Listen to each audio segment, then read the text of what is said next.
27 நட்சத்திரத்திற்கும் உரிய சித்தர்கள். எல்லா சித்தர்களின் ஜீவ சமாதியும் சிவாலயமாகவே இருக்கும். குறைந்தது சித்த தியானத்திற்கு அரை மணி நேரமாவது ஒரு நிலையில் அமர வேண்டும். இந்த வழிமுறையை கடைபிடித்து உங்கள் கஷ்டத்தையும் வறுமையையும் போக்கிக் கொள்ளுங்கள். அசுவினி நட்சத்திரக்காரர்கள் வணங்க வேண்டிய சித்தர் பெயர் காளங்கிநாதர். இவருடைய சமாதி மற்றும் சக்தி அலைகள் கஞ்சமலை மற்றும் திருக்கடையூர் ஆகிய தலங்களில் உள்ளது.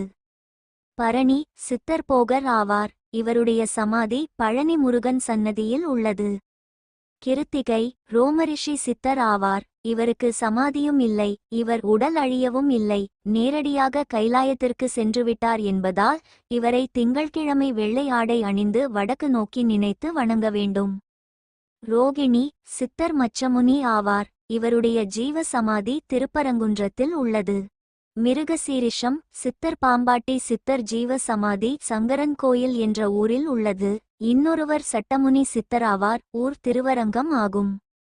திருவாதிரை சித்தர் இடைக்காடார் ஜீவ சமாதி திருவண்ணாமலையில் உள்ளது. புனர்பூசம் சித்தர் தன்வந்தரி ஆவார். இவர் வைத்தீஸ்வரன் கோவிலில் ஜீவ சமாதி ஆனவர் என்பது குறிப்பிடத்தக்கது. பூசம் கமலமுனி சித்தர் ஆவார். இவருடைய ஜீவ சமாதி திருவாரூர் என்ற ஊரில் உள்ளது. ஆயில்யம் இந்த நட்சத்திரத்திற்கு உரிய சித்தர் அகத்தியர். இவருடைய ஒளிவட்டம் குற்றால பொதிகை மலையில் உள்ளது. சமாதி திருவனந்தபுரத்தில் உள்ளது. மகம் இந்த நட்சத்திரத்தில் அவதரித்தவர் சிவவாக்கிய சித்தர் ஆவார். இவர் ஜீவ சமாதி கும்பகோணத்தில் உள்ளது. பூரம் இந்த நட்சத்திரத்தில் அவதரித்த தெய்வ பெண்மணி ஸ்ரீ ஆண்டாள் ஆவார். இவர் பூமாதேவியின் அம்சமாக உள்ளார். அடுத்து ராமதேவ சித்தரும் இந்த நட்சத்திரத்தில் பிறந்தவர்தான். இவரை வழிபட வேண்டுமானால் அரகர் மலைக்கு செல்வது சிறப்பு. உத்திரம் இந்த நட்சத்திரத்திற்கு உரிய சித்தர் காகபுஜண்டர் ஆவார். இவர் ஜீவசமாதி திருச்சி மாவட்டம் உறையூரில் உள்ளது. அஸ்தம் சித்தர் கருவூரார் ஆவார். இவர் சமாதி கரூரில் உள்ளது. அடுத்து இவர் ஒளிவட்டம் வந்து செல்லும் இடம் தஞ்சாவூர் பெரிய கோயில் ஆகும். சித்திரை நட்சத்திரம் சித்தர் புன்னாக்கீசர் ஆவார். நன்னாச்சேர் என்ற இடத்தில் இவர் ஜீவ சமாதி உள்ளது. சுவாதி சித்தர் புலிப்பாணி ஆவார். சமாதி பழனி அருகில் வைகாவூர் என்ற இடத்தில் உள்ளது. விசாகம் நட்சத்திரம் சித்தர் நந்தீசர் மற்றும் குதம்பை சித்தர் ஆவார். நந்தீசர் காசி நகரத்திலும் குதம்பை சித்தரின் ஜீவ சமாதி மாயவரத்திலும் உள்ளது.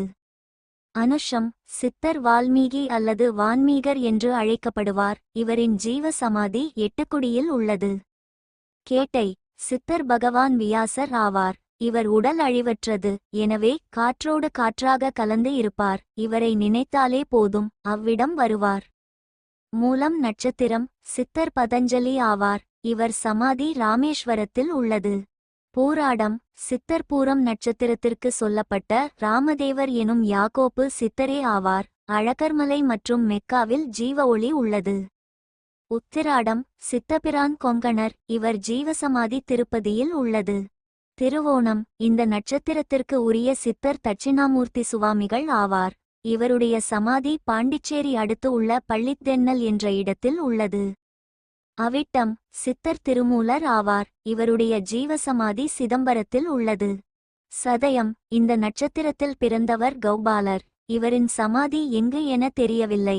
எனினும் மன ஒழுக்கத்தோடு இவரை நினைத்தாலே தேடி வந்து அருள்புரிவார் என குறிப்பு உள்ளது. போராட்டாதி இதற்கான சித்தர் சோதி முனி ஆவார். இவர் ஜோதி வடிவிலே ஜீவனாக உள்ளவர். அதனால் இவருக்கு தீபம் ஏற்றி வழிபட்டால் அங்கு அருள் பாலிப்பார். உத்திரட்டாதி இந்த நட்சத்திரத்தில் பிறந்தவர் டமரகர் சித்தர் ஆவார். இவரும் நேரிடையாக காற்றில் ஐக்கியமாகி கலந்துவிட்டதாக வரலாறு கூறுகிறது. இவரை வீட்டிலேயே சிறுமணி ஓசையில் வரவழைத்து அவர் அங்கு வந்ததாக பாவித்து வணங்கலாம். ரேவதி சித்தர் சுந்தரானந்தர் ஆவார். இவர் ஜீவசமாதி கோயில் மதுரையில் உள்ளது. தனி அறையில் ஒற்றை தீபம் மற்றும் ஏற்றி மன ஒரு நிலைப்பாட்டோடு சித்தரை வணங்கி வந்தால் போதும். இது மாதிரி ஆன்மீக தகவல் அறிய சேனல் சப்ஸ்கிரைப் செய்யவும்.